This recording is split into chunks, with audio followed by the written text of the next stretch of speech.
O Estado do Rio de Janeiro precisa retomar o crescimento econômico e a competitividade das indústrias. Quais são os diagnósticos e as ações que podem inspirar o poder público? Em busca dessas respostas, o Rio em Foco veio até o lançamento do Mapa do Desenvolvimento do Estado do Rio de Janeiro, aqui na Firjan.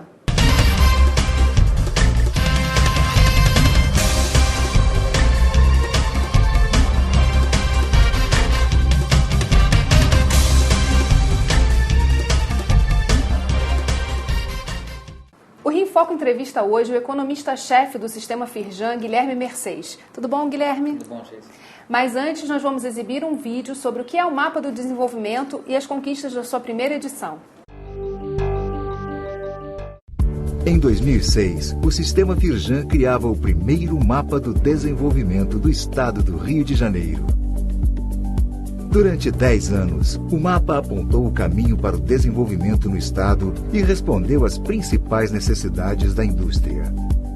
De lá para cá, 74% das propostas avançaram ou foram concluídas. Entre elas, a implantação dos programas Porto e Aeroporto 24 horas, a criação do Índice Firjan de Gestão Fiscal, a criação do Índice Firjan de Desenvolvimento Municipal, a ampliação das unidades SESI e SENAI em todo o Estado, a melhoria no Simples Nacional, a implantação do Arco Metropolitano, entre muitas outras conquistas. Em 2015, uma década depois, chega a hora do Sistema Firjan trabalhar na revisão e evolução do Mapa do Desenvolvimento. Foram mais de 50 horas de discussão para desenvolver o conteúdo técnico.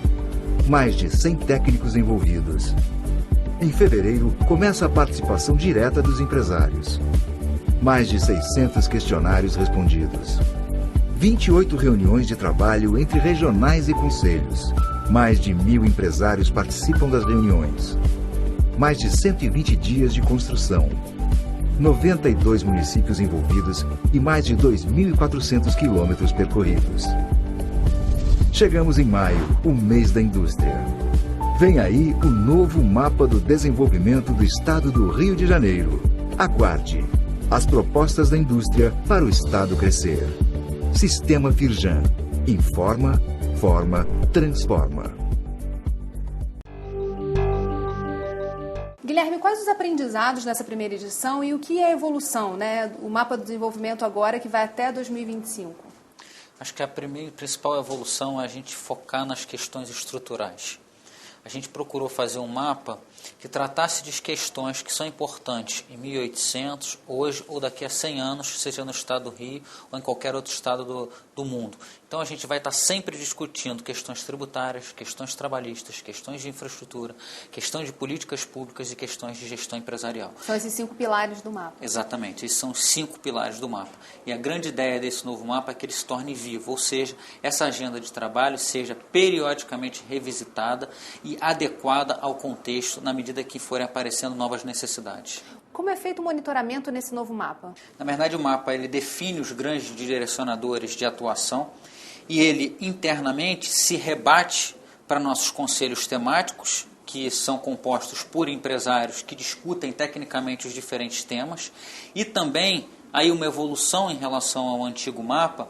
A gente está criando também 10 agendas regionais para tratar especificamente dos problemas locais das regiões. Portanto, essas agendas regionais vão se transformar em grandes planos de trabalho em cada uma das regiões do Estado, de forma que a gente consiga tratar com detalhe, com o poder público local ou com o governo do Estado, as questões que afetam as empresas de determinada região.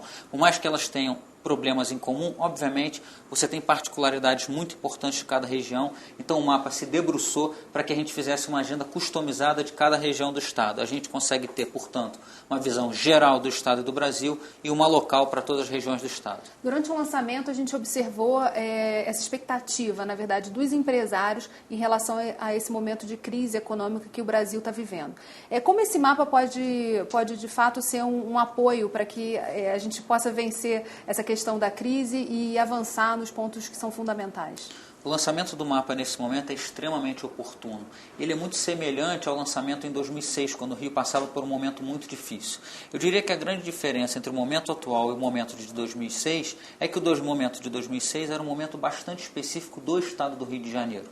E o momento atual ele afeta o estado do Rio de Janeiro, mas também traz problemas nacionais graves. Então o mapa trata tanto de questões estruturais do Brasil quanto questões do Rio de Janeiro. Afinal de contas, o Rio está inserido no contexto brasileiro e questões centrais como a previdenciária e a tributária têm que ser tratadas em âmbito nacional. O Rio passa por uma crise específica que é por ter a sua economia alavancada no setor de petróleo e gás. Como avançar e sair dessa dependência? Primeiro é importante deixar claro que o petróleo tem uma importância vital no estado do Rio de Janeiro e no Brasil. Afinal de contas, o Rio é o maior produtor de petróleo e gás do Brasil e um dos maiores do mundo. Mas é importante que a gente diversifique a economia do Rio e principalmente a partir dessa cadeia do petróleo. E nesse sentido, as agendas regionais, que são uma evolução desse novo mapa do desenvolvimento, vão de encontro exatamente com esse objetivo. Porque elas pretendem gerar um desenvolvimento mais equilibrado entre as regiões do estado. Por isso, tratam de questões específicas de cada uma das localidades, desde o noroeste fluminense ao sul fluminense. Os problemas específicos serão tratados e permitirão com que o Rio de Janeiro se desenvolva de uma forma mais equilibrada e não concentrada em uma região e não em um único produto, como é o caso do petróleo. Nesse novo mapa, alguma vocação aparece que a gente ainda não tinha prestado atenção, que necessita de uma atenção maior? Eu diria que o grande aspecto a ser observado é a vocação de integração do Estado. Exemplo disso é o arco metropolitano. A capacidade que o arco metropolitano tem de integrar as regiões do Estado. Por exemplo, nos próximos anos é muito importante a gente fazer uma ocupação ordenada de todo o entorno do arco metropolitano, porque ele é um canal de desenvolvimento, porém ele oferece diversas oportunidades no seu entorno de desenvolvimento de municípios que não são nem da ponta nem do fim do mapa, mas o entorno dele tem muito desenvolvimento a gerar para o Rio de Janeiro e a gente precisa se preocupar com esse entorno. Esse arco de desenvolvimento, por exemplo, pode ser um grande integrador das regiões. Eu acho que esse é o grande desafio do Rio de Janeiro para os próximos anos. O grande foco deve ser em não transformar em avenida as nossas rodovias. Essa vocação logística é uma vocação do Rio de Janeiro. Como aproveitá-la melhor? O ordenamento urbano é muito importante para o Rio de Janeiro, especialmente pelo que você disse. O estado do Rio de Janeiro é tipicamente um estado de logística. Portanto, a gente precisa, além de rodovias integradas à atividade econômica, portos e ferrovias também muito integrados, porque a gente precisa que o escoamento que chegue nos portos seja bem feito para todas as regiões do estado. Então a integração dos modais de transporte é fundamental para os próximos anos. Agora a gente vai para ponto a ponto dos pilares desse mapa, que são 5 pilares. Em relação ao sistema tributário, quais são os aspectos que foram levantados pelo mapa nesse horizonte até 2025? No que diz respeito ao estado do Rio de Janeiro, principalmente tendo em vista a crise financeira que o Estado está passando, acho que são 2 os pontos a atacar. Primeiro, o lado das receitas. Como é que a gente pode atacar melhor as receitas? Fazer o Estado arrecadar mais. Com o fim dos incentivos fiscais, não entendo dessa forma. Por quê? Porque os incentivos fiscais, em um ambiente de guerra fiscal como vive o Brasil, servem justamente para aumentar a arrecadação. A grande pergunta é, caso não houvesse esses incentivos fiscais, o Rio de Janeiro teria atraído essas empresas? Provavelmente não. Então a gente propõe o seguinte, mais do que acabar com os incentivos fiscais, o Estado do Rio de Janeiro precisa de um programa de estímulo às compras, aos negócios entre as empresas do Estado do Rio de Janeiro. Ou seja, a gente precisa estimular a cadeia de fornecedores. Ou seja, um comércio do Rio de Janeiro tem que comprar da indústria do Rio de Janeiro. A indústria do Rio de Janeiro compra insumos também da indústria do Rio de Janeiro. Dessa forma, a gente alavanca tanto a geração de emprego e renda, quanto a arrecadação de impostos. A outra ponta do desequilíbrio financeiro do Estado está nas despesas. E, obviamente, assim como o Estado do Rio de Janeiro, todos os estados do Brasil, os municípios e o governo federal precisam passar por uma ampla readequação do tamanho das suas despesas, de forma que o Estado caiba na sua capacidade de arrecadação. Porque a gente não está mais na década de 90, quando a carga tributária do Brasil era de 20 e poucos por cento do PIB.